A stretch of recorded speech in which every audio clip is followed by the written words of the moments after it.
3x3 stub abutments. Load capacity, all our bridges are carrying legal loads. We've worked through Iowa State for load testing. You can see the worst case scenario is about 13.9 when 22 is allowed. And that's a grade 36 steels. And actually the grade 36, a lot of safety factor in that already. And it's only half of what's allowed. Now that's an interesting piece of construction right there. That one came out of Pennsylvania. I ended up going to a bridge inspection class, and one of the instructors and I got to visiting. Imagine me being quiet and bashful, not quiet. And I got a hold of a whole bunch of pictures of railcar bridges from Pennsylvania, but they didn't quite put the engineering or design into them. And they did have some stress cracks developing on some of them from clear spanning. Mm-hmm. But various types of abutments, and if I have any luck by the end of the summer, I'll be able to add a fifth one in there, and that's called geothetically confined earth. Geothetic. GSC. What they're using is fabrics. Geosynthetic. Mm-hmm. Geosynthetic fabrics. They're wrapping the earth in there in 8-inch lifts and setting the bridge on top of them. Hey, when you got the two end-to-ends, are they now starting floating them? When you bring You're talking to go like that one, that Pennsylvania. That was Pier actually like that. one 89-foot long car. Okay. Now, if you wanted to go, let's say you're taking 68-foot cars and going end to end, you certainly could, but now you need a pier. Now you got some about a $20,000 expense or more to build that one pier.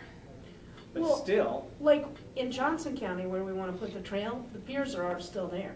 What's the spans? I'm going to have to go back and look. But there's a middle pier there. I mean, it was an old road, railroad. Which road? Between Solon and Ely. On the old railroad bed, we're going to put a trail in there. Or we're working on it. It'd be part of the Hoover Nature Trail. And the bridges are all out, but the abutments and the piers are, most of them are See, if I can use, salvageable. generally if I can use abutments and piers, I can come up with some answers. And here's just an old concrete abutment that I sat on.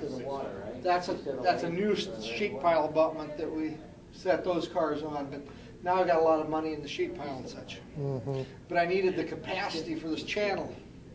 Sure. It goes from. That's how I sink sheet piling. Delaware County's hammer. There's jokes there. Mm-hmm. I was trained to tune for a scraper, then they got a new engineer. That's what I use for expansion joints. there we go. That's what I was looking at. Sliding plate, just right over top of the concrete. And it works, doesn't slide out, it doesn't. I haven't had any problems at all. So you cut into, that's railroad. I pour my, first of all, I got a Pour your 3x3 concrete. stub abutment. Here's the process we've been using. I'll drive steel H piles, HP 10x42, down to bearing, bedrock, whatever. Then I'll pour a 3x3 stub abutment. Then I'll pour this mast wall in the back, and that keeps the dirt from coming in around the beams. And then the plate there is my sliding plate that takes care of the expansion contraction issues. We haven't truly anchored most of these down, but it's real easy if we feel like we really need to do our lag a bolt in down there. A floating bolt too? Yeah. What about the maximum width of that related to the road bed? Have you got any science on that, or is it just overcompensation or minimal right now? You know what I'm saying? No, I don't. I'm on losing. your butt slab. How much wider do I build How my much abutment? wider off the road bed do you require? Yeah. And related to a bicycle trail, I guess, too. I mean, Okay. there's science behind it right now. Not a whole lot, but it goes back to constructability. And remember, the dirt that I drop right here is going to want to get around somehow. Right. So if I go a little wider on that abutment, a lot of times I can take care of it without getting too fancy. Otherwise, I could pour it right up there and run sheet piling all the way around to take care of that same issue. But now we're talking an issue of constructability. And how much vertical do you use? You go all the way to the, how far down does that go? This is 3x3, so I'll Okay. put riprap clear up to that. Now, Okay. we're going to look at it. We can look at a couple of them this afternoon, and you can see a couple different designs. if you guys want to take a road trip and look at something Yeah. like this.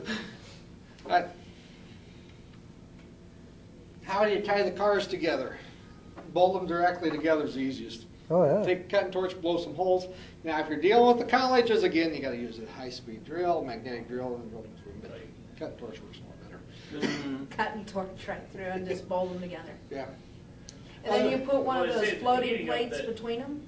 No, we'll. The concern about heating up the metal is reducing the strength of it by heating it. Yeah, that's a part of it, but, well, my catch was this was a college student's graduate research project too. Right. Sure. And so I kind of got to work with him, you know. So then when he's gone, we'll do it our way. And bolted concrete number 11, and that I like that too because you get a little more width out of your cars. But my guys don't because it's more labor. Or welded.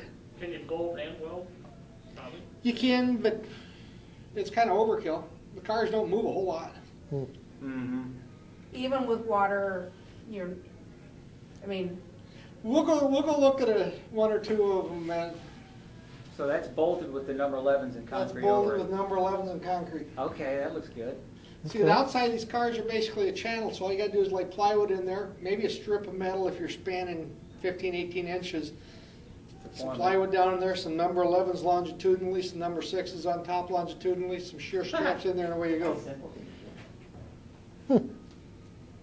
And there's no stress, crack, fraction, nothing on that, on the, That one's On the team. 2002. and asphalt is not as pliable or flexible or Look at- as usable? Just curious. In my environment, the Concrete's rock easier. works real well, in Mhm. my environment. Now, in your environment, you want to pave this surface? You sure can.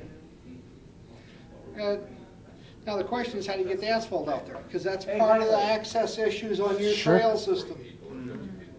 Sure, gotta Yeah, get John it. Deere Gator's not gonna cover it. No, now, I mentioned this Dave Howery guy, and I never did get his phone number out for you, but you need to see the Fontana Park Trail.